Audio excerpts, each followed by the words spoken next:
नमस्कार दोस्तों आज जिस स्टॉक की चर्चा मैं आपके सामने करने वाला हूं उस स्टॉक का नाम है भारत कोकिंग को लिमिटेड। आप देख रहे होंगे ये स्टॉक आज 5% से भी ज़्यादा की गिरावट दिखाया है। इसका जो 52 वीक हाई है वो है 45 रुपए का और वहाँ से भारत कुकिंग को अगर हम डालें नज़र तो वो काफ़ी हद तक नीचे आ चुका है। कितना आप देखें यहाँ पे, अगर हम यहाँ जाएं, जब से ये आप ऑलमोस्ट लिस्ट होते हुए आपको दिखाई दे रहा है, वहाँ से आपको स्टॉक अभी लगभग 16% गिरावट दिखा रहा है। और मुझे ऐसा लगता है कि शायद भारत कुकिंग आने वाले समय में 30 रुपए तक भी जाते हुए आपको दिखाई दे। अब यहाँ पे आते हैं दो तरह के निवेशक। पहला, उन्हें लगता है भाई ये अपॉर्चुनिटी है। दूसरे को लगता है कि क्या अभी इस स्टॉक से दूर रहना ज़्यादा सही रहेगा। Q4 में मैनेजमेंट ने क्या कुछ ऐसी बात कही है या Q4 के जो नंबर्स हैं वो इस ओर इशारा कर रहे हैं कि भैया अभी स्टॉक से दूर रहो। जब एक बहुत ही अच्छी लेवल आ जाएगी, बॉटम फिशिंग की चीज़ें दिखेंगी, तब वहाँ पर फ्रेश एंट्री या एक्यूमुलेशन सोचेंगे। तो आप इनमें से किसी प्रकार के निवेशक हो, वीडियो को अंत तक देखिएगा। देखो ये होता क्या है, स्टॉक है 33 रुपए का। बहुत से निवेशकों को ये, स्पेशली आपके और मेरे जैसे जो रिटेल निवेशक हैं, उन्हें लगता है कि भैया इससे अच्छा मौका नहीं है, एक्यूमुलेट करके खरीद करके रख के छोड़ दो। मुझे ऐसा लगता है खरीदना है बेचना है, इट्स अप टू यू। आप अपनी वित्तीय सलाहकार से सलाह ले सकते हैं, लेकिन हाँ, जो इन्फॉर्मेशन है, जो अवेलेबल डेटा है इंटरनेट में, उसे कंपाइल करके मैं आपके सामने ला के रख सकता हूँ। At the end of the day please अपने वित्तीय सलाहकार से लीजिएगा समय कि भाई खरीदना है या बेचना है। प्योरली एजुकेशनल पर्पज़ के लिए वीडियो है। हाँ, इस वीडियो को लाइक की ज़रूर कीजिएगा, औरों के साथ शेयर ज़रूर कीजिएगा दोस्तों, क्योंकि ये penny stock kind of stock है, ठीक है, मतलब रुपये के हिसाब से बोल रहा हूँ मैं, ठीक है। तो वीडियो को अंत तक ज़रूर देखिए। अब आते हैं, अब भारत कुकिंग कोल जो आप जो रिसेंटली लिस्ट हुआ था, जनवरी की ही बात है, ज़्यादा पुरानी है नहीं। इसने Q4 के नंबर शो किए और ये क्या सिग्नल करता है, बहुत ज़्यादा स्ट्रेस है, ऑपरेशनल स्ट्रेस, यानी जो दिन प्रतिदिन काम, जो कह सकते हैं बिजनेस करने के जो भी चीज़ें होती हैं उस पर परेशानियां हैं। वाइल जो मंथली प्रोडक्शन डेटा है मार्च का, वो एक माइनर अपटिक तो दिखाता है, लेकिन जो फाइनेंशियल हेल्थ है और जो एनुअल ट्रेजेक्ट्री है, ये भाई साहब कंसर्निंग है। और जब ये वर्ड्स आते हैं ना कि फाइनेंशियल हेल्थ, एनुअल ट्रेजेक्ट्री, ये कंसर्निंग है, things are not that good, ठीक है। अब आते हैं क्या क्या चीज़ें। सबसे पहला है Q4 का नंबर आया, प्रॉफिटेबिलिटी क्रैश हो चुकी है। नेट प्रॉफिट में 59% गिरावट है year on year to 27.28 crore रुपए, ठीक है, जो पहले 66 करोड़ एंड 50 लाख रुपीस था। बड़ी गिरावट पूरे साल का, फुल ईयर का। अगर आप फाइनेंशियल 26 का पैट देखोगे, उसमें तो स्टैगरिंग कोलैप्स है, जहां 1240 करोड़ से ज़्यादा का आप कह सकते हैं फाइनेंशियल 25 में प्रॉफिट हुआ था, वो कहीं नहीं रह करके मात्र 128.28 लाख करोड़ हो गया है। माफ़ कीजिएगा, 128 करोड़ एंड 28 लाख रुपीस हो गया है। आप समझ रहे हैं कितनी भयानक गिरावट है, ठीक है। एबिटा की बात करेंगे, वो इफेक्टिवली टर्न हो चुका है नेगेटिव Q4 में with a loss of 335 crore, जहां पर आप सेम पीरियड लास्ट ईयर देखोगे 62 करोड़ का फायदा था।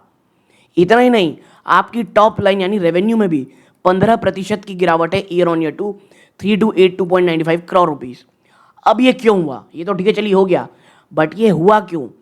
ये हुआ इसलिए भैया, क्योंकि जो कंपनी है ये डबल एज स्वॉर्ड फेस कर रही है। कैसे? पहला क्या है, फेलिंग डिस्पैच वॉल्यूम्स, यानी जो ऑफटेक है वो 13.6% गिरावट है ईयर ऑन ईयर। इसके साथ साथ एम्प्लॉय बेनिफिट एक्सपेंस वो लगातार बढ़ रहे हैं 4.6% Q4 में, प्लस जो मटेरियल कॉस्ट है वो 15% ऊपर है। तो जो प्रॉफिट रिपोर्ट किया गया है मैथमेटिकली वो बहुत थिन है and supported primarily by other income rather than core operation, यानी जो प्रॉफिट मेन हम देख रहे हैं ना, वो कोर ऑपरेशन से नहीं बल्कि अदर इनकम से आपको आता हुआ दिखाई दे रहा है। यानी परेशानी काफ़ी ज़्यादा है, काफ़ी ज़्यादा डीप है। फिर नेक्स्ट, कंपनी का फ्यूचर प्लान क्या है भैया? तो देखो, वर्स्ट कोल पिवट, बोर्ड ने अप्रूव किया एक स्ट्रैटेजिक प्राइस रिवीजन इनके वर्स्ट कुकिंग कोल में जो 1 अप्रैल से इफेक्ट होगा। कैसा है वो? Prime cooking coal base price 13,403 पर मेट्रिक टन है। ठीक है, फिर नेक्स्ट क्या है? जो मीडियम कुकिंग है, ये सबसे अच्छा कोल है। ठीक है, और जो मीडियम कुकिंग कोल है ये 10,937 रुपीज़ पर मेट्रिक टन है। इसके साथ साथ इंफ्रास्ट्रक्चर स्पेंड, तो यहाँ पे कहा जा रहा है जो रिवीजन है इवैक्यूएशन चार्जेस में, ये सजेस्ट करते हैं कि फोकस ऑन रिकपिंग लॉजिस्टिक्स कॉस्ट। फिर एमयू साइन किया गया है सेल के साथ।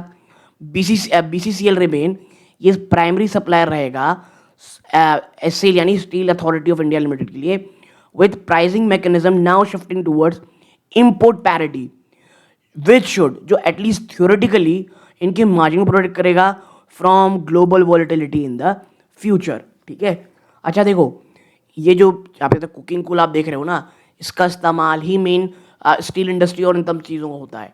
ठीक है, नाउ अब बढ़ते हैं हम नेक्स्ट चीज़ की ओर। वो क्या है? Hidden news. भैया अगर आपको जानना है ना, अगर आप इस अल्फा इन्वेस्टर हो, यानी अल्फा फॉर इन्वेस्टर मतलब जो एक एक्स्ट्रा कुछ जानना चाहते हो जो ब्रोकरेज रिपोर्ट में भी कम दिखाई दे रहा हो, देखो वो क्या है। पहला है the incentive waiver red flag. BCCI ने रिसेंटली अप्रूव किया है एक वेवर ऑफ परफॉर्मेंस इंसेंटिव और discount for power consumer lifting volume above 100% of their contracted quantity. अब ये नेगेटिव कैसे है? ये सजेस्ट कर रहा है कि जो बीसीसीएल है वो बहुत स्ट्रगल कर रहा है कि वो जो एक्सेस स्टॉक है उसे मूव कर पाए, एंड इस और ये कितना ज़्यादा परेशान है कि वो अपनी जो प्राइस डिस्कवरी है उस तक को सेक्रीफाइस करना चाह रहा है ताकि इन्वेंट्री क्लियर हो जाए।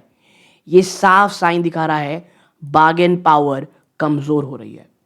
ठीक है, तो सिर्फ वॉल्यूम प्रॉफिट नहीं, कुछ चीज़ें जो वाकई परेशान है आपको पता होनी चाहिए। फिर है auditors emphasis of matter. Financial 26 की जो ऑडिट रिपोर्ट आई है वो कंटेन करती है एक स्पेसिफिक पैराग्राफ जो जिसके रिगार्डिंग क्या है?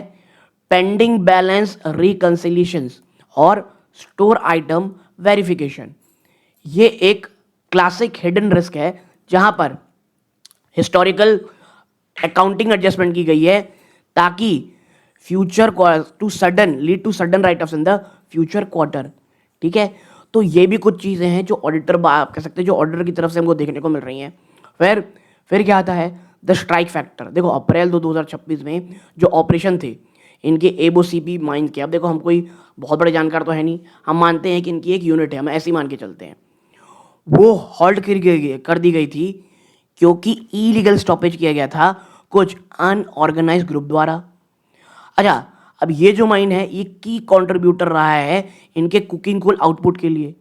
अभी जितना लंबा चलेगा ये Q1 के लिए उतना सरदर्द रहेगा, नंबर विल लुक। तो ये भी आपको ध्यान में रखना है। तो सिर्फ स्थिति अभी बुरी नहीं है, आने वाले समय में भी आपके सामने बड़े चैलेंजेस हैं। ठीक है, फिर कुछ मेजर न्यूज़ भी आई भी पिछले कुछ हफ्तों में। वो क्या है? पहला है पॉजिटिव, एक 2% की ईयर ऑन इंक्रीज हुई है मार्च प्रोडक्शन में और 17.5% का जंप है वॉश कुकिंग कोल आउटपुट में। ये क्या दिखाता है कि जो रॉ कोल है यानी जो कच्चा कोयला है ये स्ट्रगल कर रहा है, value added product are gaining traction. यानी जो भैया कच्चा जो कोयला है ना उसको कोई नहीं पूछ रहा है, उसके जो वैल्यूड प्रोडक्ट हैं वो अब ट्रांजेक्शन ले रहे हैं। फिर एक नेगेटिव न्यूज़ आई, स्टॉक तो भाई साहब गिरा ही गिरा और तमाम शॉर्ट टर्म जो मूविंग एवरेजेस हैं उसके नीचे स्टॉक ट्रेड कर रहा है।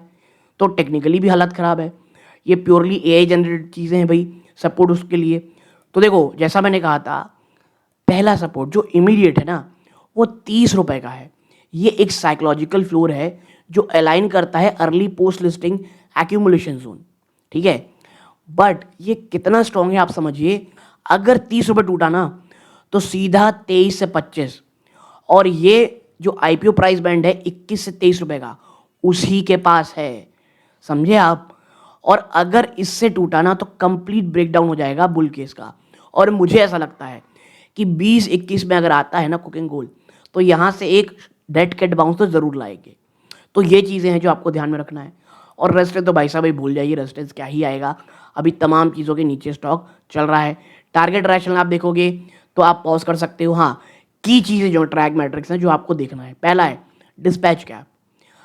इफ जो ऑफटेक लगातार प्रोडक्शन को लैग कर रहा हो, यानी जो माल बना रहा है उसको उठा करके अगर वो नहीं कर पा रहे हैं बाहर, जैसे वो मार्च में ही हुआ था, और इन्वेंट्री लगातार बढ़ते चली जा रही है, तो एबिटा लॉस और होती दिखाई देगा। इनपुट पैरिटी प्राइसिंग, हमें ये देखना है कि जो ग्लोबल कुकिंग कोल प्राइस है वो किस प्रकार है, और जो बीसीसीएल की जो नई प्राइसिंग फार्मूला है ये इसे बहुत मेक्स इट सेंसिटिव बनाता है इंटरनेशनल बेंचमार्क के लिए। फिर है माइंड स्टॉपेज रेजोल्यूशन, अगर कोई भी न्यूज़ आती है कि वापस से वर्क शुरू हो गया है ब्लॉक 2 में, तो ये इमीडिएट बाय ट्रिगर करेगा एटलीस्ट शॉर्ट टर्म बाउंस के लिए दोस्तों। ठीक है, तो यहाँ पर जितनी जानकारी कम से कम समय में आपके सामने रख सकता था मैंने रखी है। अगर आप इस कुकिंग कॉल में निवेश की सोच रहे हो, मुझे लगता है ये आपके काफ़ी काम आई होगी, बट प्लीज़ कोई भी काम करने से पहले अपने वित्तीय सलाहकार की सलाह ज़रूर लीजिएगा दोस्तों। ओके, नाउ ये वीडियो का अंत है। जय